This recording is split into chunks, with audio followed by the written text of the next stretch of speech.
Hello, I'm Dr. Alice Walton, host of the NAACP's The Voice. I have a very, very important broadcast for you today. Our guest is from the Fraternal Order of Police.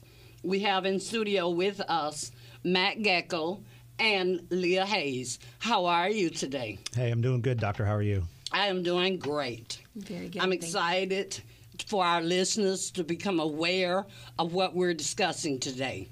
And you have a campaign called Back the Blue. Yes, ma'am. Explain to us what Back the Blue is. So, Back the Blue, we'll give a little bit of backstory. Basically, the Fraternal Order of Police, we represent the police officers and sergeants at the Gainesville Police Department. And part of that involves contract negotiations, and a lot of the contract is, among other things, wages and benefits, and really everything from discipline to benefits to hours of work. It really covers everything.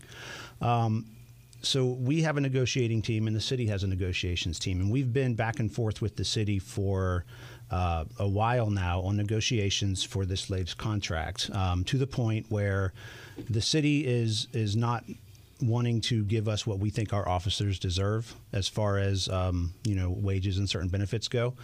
So we had to declare impasse. So impasse happens, and basically our case is presented to a magistrate. Okay, he takes it and he makes a decision. In this case, he found in our favor. He said everything the FOP is asking for is reasonable, and the city can do it, and we think you should do it. The city, that happened back in November, wasn't it? So we started negotiating to put some perspective into it. We started negotiating back in August or September of 2016. Was it 16? Yes. 2016. And so we went back and forth for a while before we did this impasse. So the magistrate, I think the presentation was actually December of 2017. We presented to the magistrate, so over a year later. And he just came back last month with this decision. So the city has taken the magistrate's decision, and they've said, we don't care what he said. We don't like it. They've rejected it. Okay, so our next step is a public hearing. Basically, everything is going to get presented to the city commission, and that's where Back the Blue comes in, because what we're doing is we're asking the citizens of Gainesville, the very same people who, our police officers are citizens of Gainesville, but also serve and protect. We're asking them to come out and show their support, via social media and however they can, but especially at our public hearing when it goes before the city commission. Okay, so when you go before the public hearing with the city commissioners, what happens as a result of that? So the city commission, so basically that day, the public hearing, will present our case, the city will present their case, and there will be an opportunity for the public to speak. And so that's why we're hoping people will come out. One to show the support. If the city commission sees that the public, supports us, hopefully they will be more apt to decide in our favor. At any rate, whatever happens, at the end, the city commission will make a decision. They're either going to decide in our favor or they'll decide against us. But whatever they decide basically gets put into a contract, which the members then have to vote on. If the members vote it down, it gets imposed. It gets forced on us. So the city commission could go, no raises, and the city can make you work whenever they want to make you work, 12-hour days, 8-hour days, whatever they decide. And too bad you don't like it. It gets imposed for a year. The problem with that is that year has already passed because our contract has been expired. We don't even have one right now. So we go right back into negotiations. We have to start back over at the beginning, and we're going to end up back in the same place because what our members are seeing and what we're seeing right now is this lack of support from city management. Yeah, one thing, you have some new commissioners that have just been elected. They just came out of an election. And what I want our listeners, to remember is this. When they were campaigning and getting ready to run for office, they really wanted to hear from you. And the way they wanted to hear from you was that you go to the voting booth and that you cast a vote for them. Well, this time, they need to hear from you again. They need to hear from you that you back the blue. You back the police in their efforts to be able to function properly in Gainesville, because when we need them, they come. And now they're saying they need us, so we must come. We must make it known to our commissioners again that this is what we need you to do. This is why we elected you. Because they are not just people somewhere. They're our mothers, our fathers, our sisters, our brothers, our next-door neighbor. A police officer lives downstairs from me. And every time she come home, it makes me happy. Because when I see her car roll up there, I know that she came home safely. And that's what we want. We don't want them distracted about money and things that they don't have. That's right. Because they work very hard. Let me ask you this. I read somewhere that police are leaving us because of this. Is that true? Yes. We have seen, namely, a couple officers who were, I guess, considered, what's the best word for it? Homegrown, yeah. From here. We've had officers that grew up in Gainesville. One of them, a very good friend of mine, we were on the negotiating team together. He grew up in Gainesville. His cousin works at the police department. He got a job. He actually left and went federal. And a lot of times people will leave to go federal because you can make more money as a federal law enforcement officer. I actually had a conversation with him, and he told me, he said, look, he said, if the pay was better, if the benefits were better, I would have stayed at Gainesville PD. He said, I don't want to leave home, but now he lives in Texas. We've had a couple other people who could have stayed 4 or 5 years and retired that have left because of the frustration with the process and the whole, what we feel is like a lack of support really from city management. To be clear, a lot of times, a lot of what you hear is like, okay, well, they're asking for more wages. They want more money, right? No one here is looking to get rich. We all got into law enforcement. We knew we weren't going to get rich doing it, and that's fine. But if you look at what we call our comparables, if you look at our comparables, you'll see that a comparable is an agency that's similar in size and in a city that's similar to Gainesville. You'll see that Gainesville is very, very close to the bottom of that list of agencies as far as benefits and salary. So what that does is makes us less competitive. It makes it very easy for officers who have been with us 3 years to 15 years to go, well, I can go, a couple hours down the road and I can get a pay raise. We did have a sergeant that I got hired with him. He'd been with us for 11 years.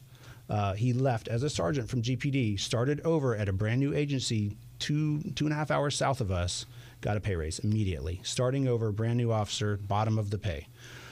So what we're asking to do really is to just put us up about in the middle of these comparables. We just want to be competitive. We want people to look at Gainesville and go, okay, I want to go work there because I know I'm going to be able to support my family, and I know, I can see that there's a wage progression, so I know that, eventually I'll start making a little bit more money.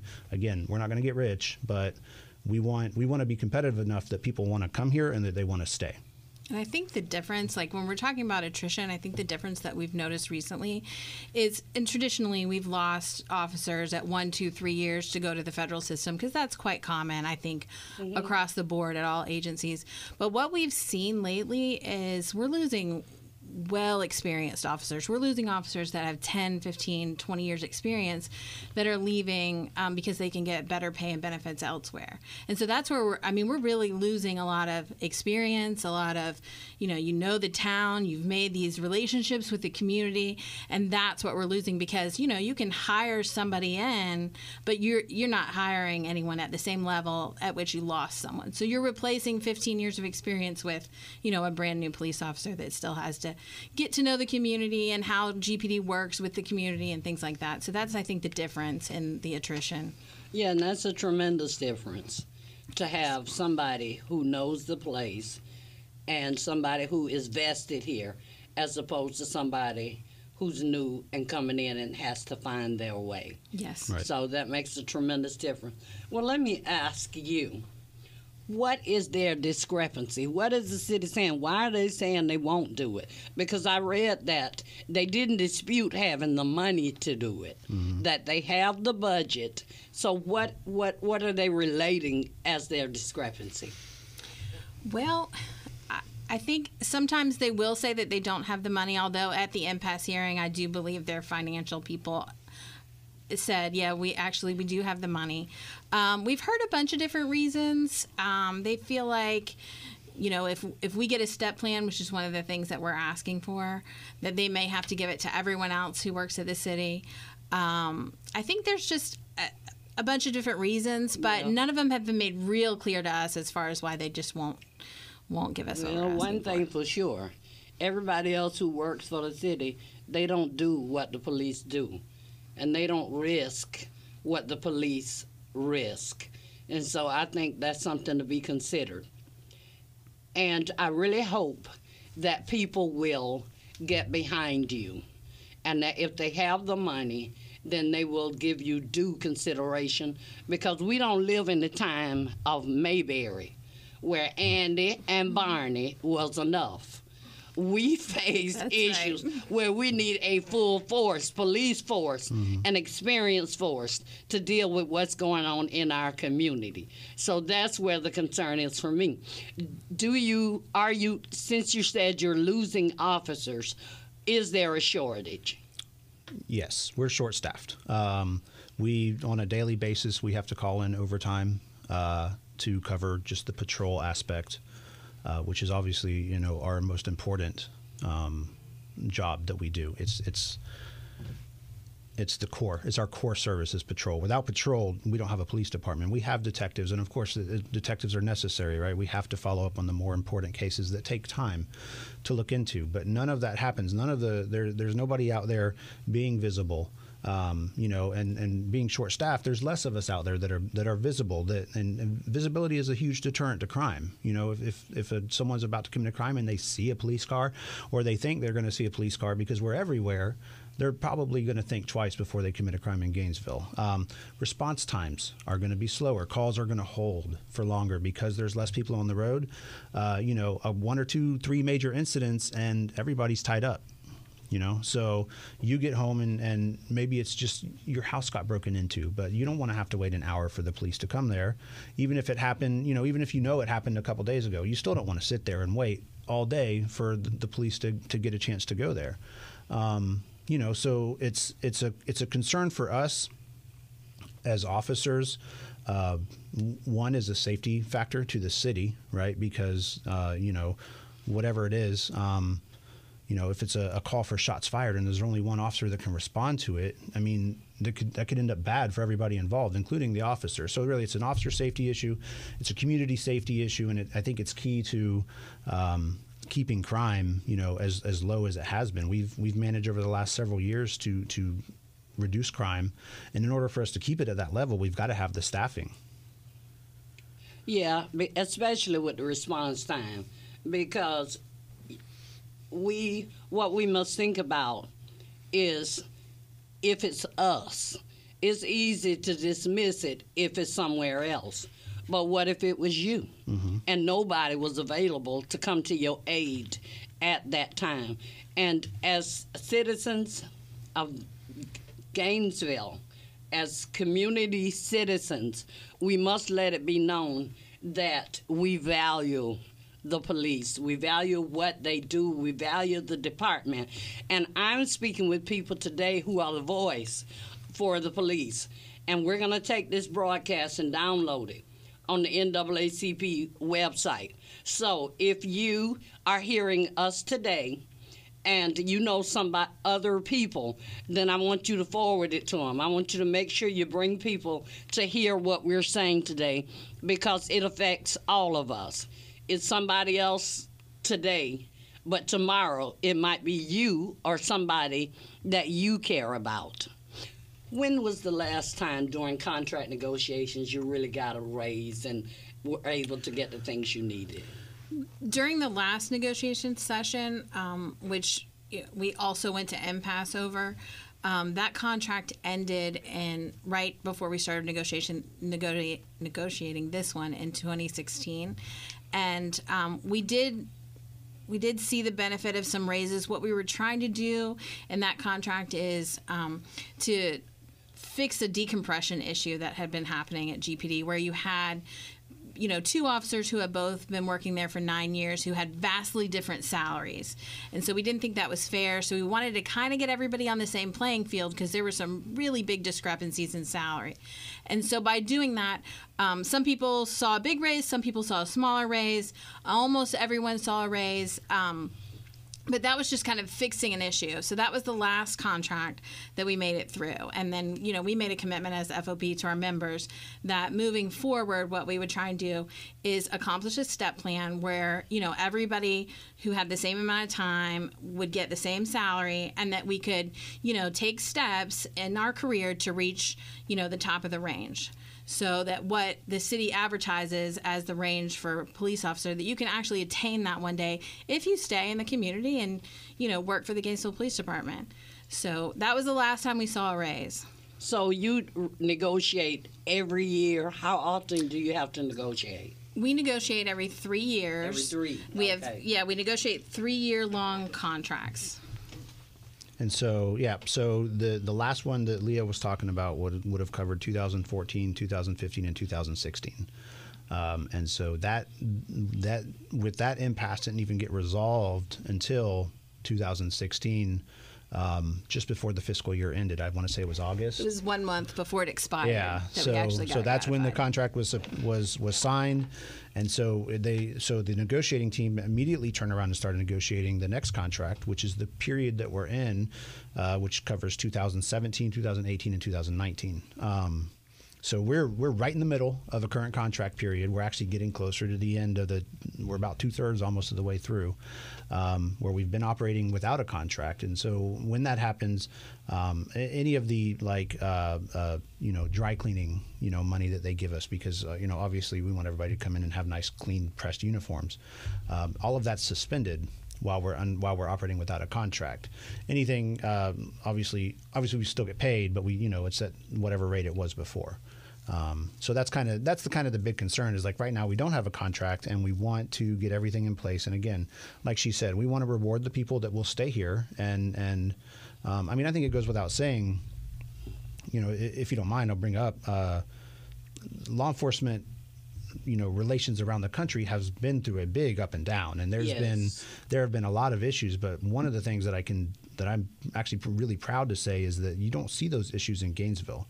Our relationship with the community, and with having Chief Jones and really making sure that to help us foster a relationship with the community, with the whole community of Gainesville, I think has been excellent. And I think our officers do a really, really good job at maintaining that. We've been very fortunate, and I think that's part of why I personally believe, that we should be rewarding these officers, that want to stay, that continue to be in this community, that continue to have a good impact on the community, to keep crime down, while at the same time, going out there and being approachable people, being involved, going to the schools or going, to do the heat wave and things like that, that lets a lot of our youth and stuff, that hopefully keeps them from falling down that wrong path. So when is the meeting? When is the hearing? It's September 7th, which is a Friday. The meeting starts at was it 1:30? The meeting starts at 1:30 p.m. On September 7th, and it'll be at City Hall. Now, from 1:30 to like 5:30-ish was when the city will be presenting their case and the FOP presents their case. And then they're going to take a dinner break, and then they come back, and we think that's going to be around 6:30 is when they will open the floor for public comment. So we're hoping, again, if anybody wants to come and sit through, a couple hours of listening to people talk about what the issues are, they're more than welcome to. We would love to have that show of support. The big push that we're going to be asking for, as far as coming out and showing us, hey, we back the blue, will be closer to that public comment time for the city commission to go, okay, the citizens, this is an issue they care about. Yeah, because what we must remember is that those people were elected to represent us, and they should know what we think about our police force, and them being able to retain experienced officers and being able to support the department within our community. And the way we can do that is go to the hearing, or if you cannot go to the hearing, you can email and call your city commissioners and make sure they know what you think about this situation. So even if you can't be there, you can still reach out to them, because one of the greatest examples of tenacity is a politician. They don't let you go until they are able to reach you with the message. Well, let's take on that tenacity for the police force. Let's not let them go until we reach them with what we want. Because there are a lot of discrepancies. There are cultural differences. There are racial differences, economic disparities. But one thing we can all agree on is we need law enforcement, and good law enforcement. And so we must present this to those people who can sustain that in our community. Because if you don't support law enforcement in your community with what it costs them, what will you support? Because almost anything else you do, it is what you do. But I believe that law enforcement is who you are, because it can cost you your life. And to me, that is the difference. And no amount of money or benefits can pay them for what they do and what they risk. So again, we're asking you, the hearing is September 2nd. 7th. Yes, ma'am. September the 7th at City Hall, starting at 1:30. Yes, ma'am. And so we're asking you to show up there and back the blue. Or if you cannot, we're asking you to call and to email your city commissioner so that they will know how you feel about this situation. Now, we're almost out of time. So what do you want to leave with us? Yeah. Well, one, thank you for letting us come on today. We Sure. really appreciate it. We are trying to get the message out there, but you summed it up. Nobody put a gun to any police officer's head and said, you have to go be a cop. We're all here because we want to be here. And, we want to serve. We want, we're people who want to help. There have been times when I've been down in my career, but then there's always been something that's helped, and there's always been something with the community that has really turned me around and go, okay, now I remember why I do this. And, what we're asking now is we're asking for the public to come out and help us and show some support, I guess I get a little kind of, emotional and lost in my thoughts sometimes, but really I think we're looking just to see, that we want to feel appreciated by the city management, by our employers. And with this going before the city commission, it's going to require, the public support to show them that it's not just us that is looking for this. We want to be able to offer the citizens of Gainesville the best that's out there, the best cops that they can get. And we want to be able to be competitive to attract that and to keep that. Okay, we've heard today from the FOP, Matt Goeckel and Leah Hayes. And we want to thank them for coming to speak with the NAACP today. And we ask you to give them your greatest consideration. President Evelyn Fox has requested that these broadcasts be downloaded on the NAACP website because she wants to make sure that you hear the broadcasts that we do, because they are important to you. And even if people are not members of the NAACP, we want you to forward these broadcasts so that people can be aware and have information of what is going on in our community, because this is a very important issue. I thank you for being with me today, and I look forward to seeing you on September 7th. Yes, ma'am. And our listening audience, we thank you for joining us today, and I'll speak with you next week.